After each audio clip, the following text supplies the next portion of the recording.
a dar más datos. Son responsables de más de 1.500 muertes. Sus sabotajes le han costado a Perú, y hemos comprobado varias veces la cifra, más de 22.000 millones de dólares, o sea, el equivalente al total de su deuda externa. Por vez primera un equipo de televisión ha conseguido entrar en la prisión de Canto Grande y ha hablado y ha convivido con los militantes y dirigentes. Es, vamos a comprobarlo juntos, un documento excepcional.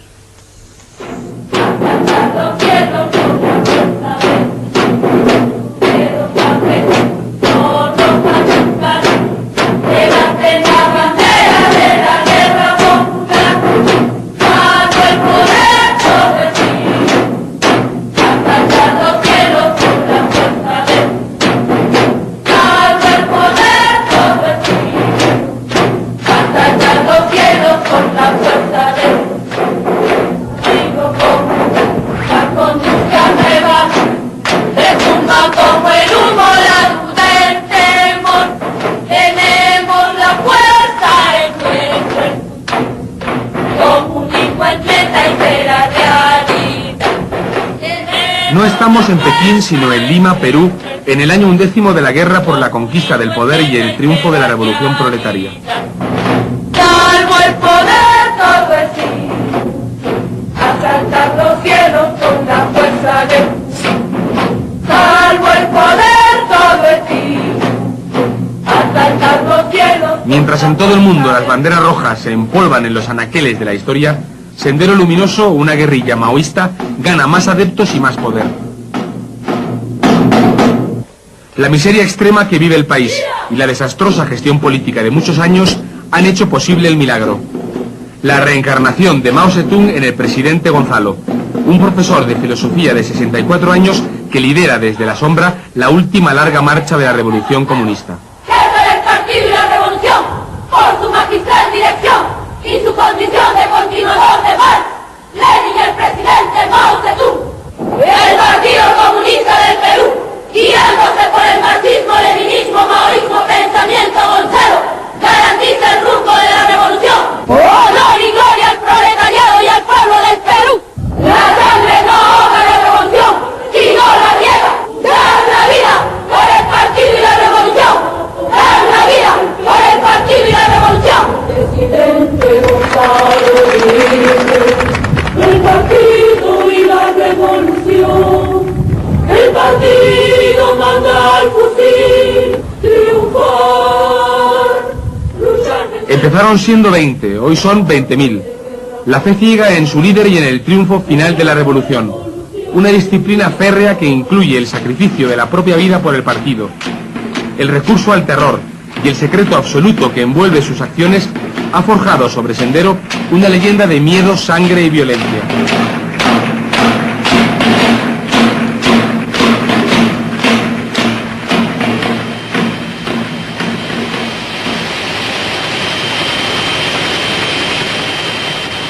A vista de pájaro parece una maqueta.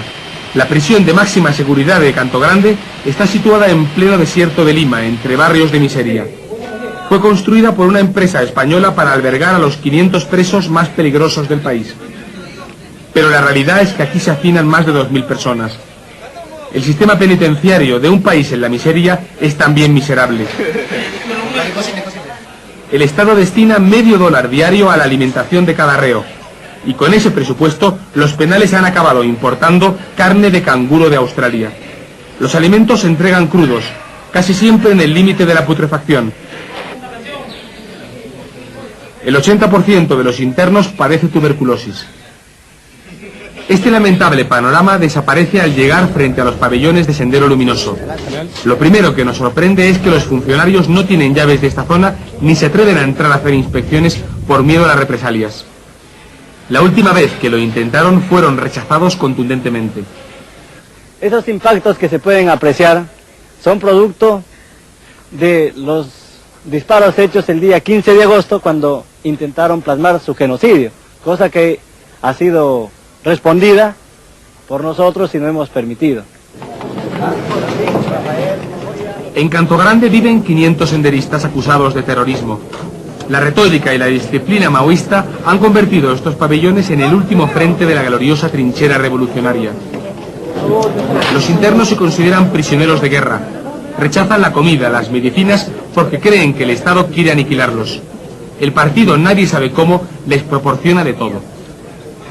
No nos amilana nada. Sabemos navegar en aguas turbulentas. No nos arredra el peligro. No nos detiene el riesgo. Nuestra vida es lucha. Más lucha. Más lucha. Precisamente esa es la felicidad. Presidente Gonzalo.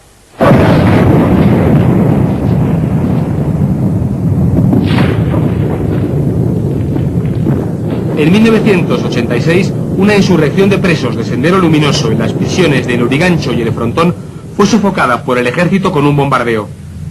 Los misiles arrasaron los penales donde murieron 300 senderistas.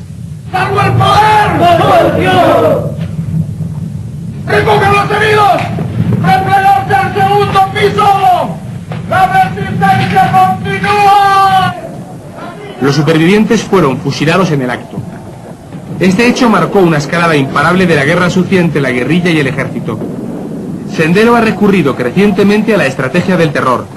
En las zonas campesinas arrasan y diezman a los pueblos que se le resisten. La guerra en 11 años se ha cobrado 20.000 muertos.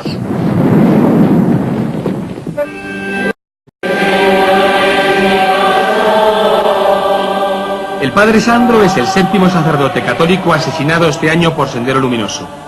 Su delito fue desarrollar proyectos comunitarios para aliviar la miseria de sus parroquianos. En la sierra o en los barrios de miseria de Lima no existe el Estado. La Iglesia ha llenado el vacío de poder impulsando la autogestión, pero la guerrilla ha decidido que el vacío de poder solo lo ocupan ellos. Por eso 200 sacerdotes, muchos españoles, han sido amenazados de muerte, para que se vayan. Antonio Garciandía es navarro. Desde hace 11 años dirige las parroquias de 4 barrios del Cinturón de Lima, donde viven 40.000 personas. La situación es terrible, es de miseria, no es pobreza, es carencia de todo, ¿no?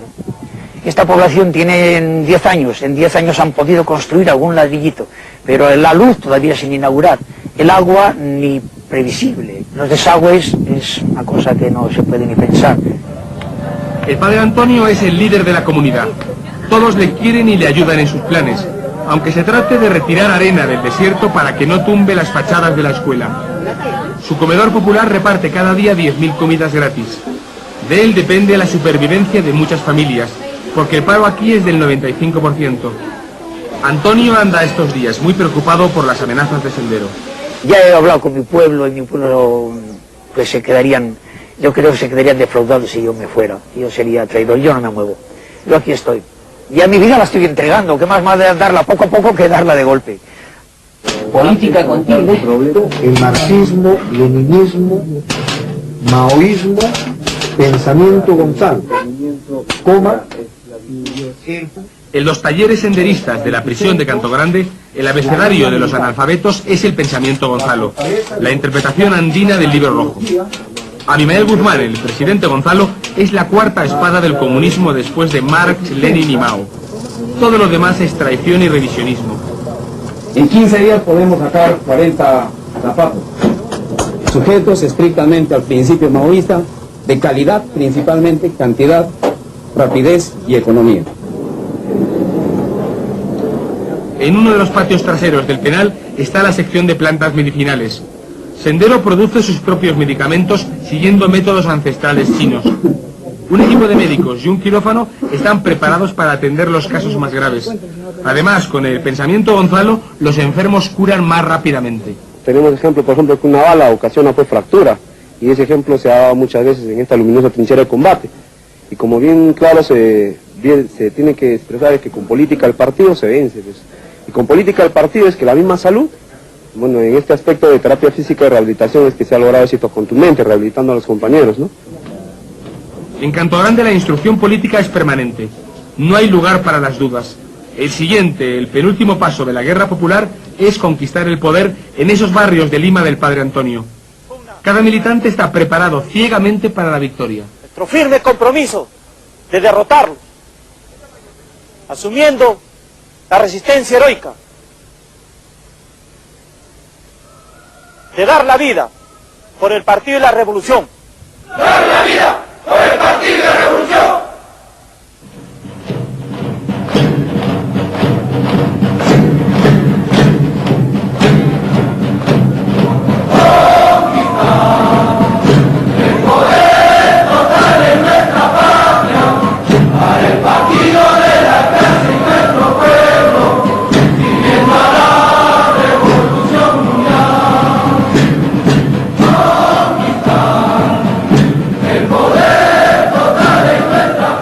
La corrupción política y la miseria acumuladas durante décadas pueden explicar muchas cosas.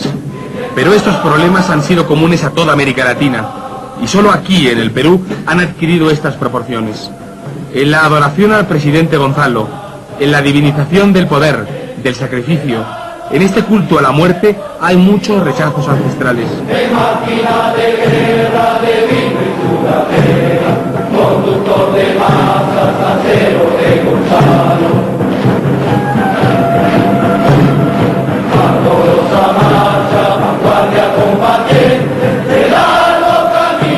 En ningún otro país, como en el Perú, las grandes mayorías indígenas han vivido más marginadas y abandonadas.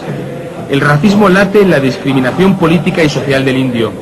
Ese racismo le ha empujado a abrazar ciegamente las religiones. Pero a algunos la desesperación les lleva al radicalismo, y cuando no existe el futuro se inventa.